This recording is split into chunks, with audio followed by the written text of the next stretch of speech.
সাভারের আশুলিয়ায় শাহ সিমেন্টের এক ড্রাইভারকে ছুরির আঘাতে হত্যা করেন দুর্বৃত্তরা। বিস্তারিত আরও জানাচ্ছেন আসিফুজ্জামান আসিফ। সাভারের আশুলিয়ার ২০ মাইল এলাকায় দুর্বৃত্তদের ছুরির আঘাতে খুন হন শাহ সিমেন্টের গাড়ি চালক শামীম। সোমবার ভোর রাতে ঢাকা আরিচা মহাসড়কে এ ঘটনাটি ঘটে।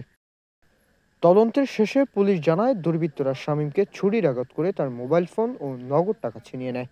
পরে স্থানীয় রিকশা চালক তাকে উদ্ধার করে এনাম মেডিকেল কলেজ হাসপাতালে নিলে চিকিৎসাধীন অবস্থায় মৃত্যুবরণ করেন শামীম।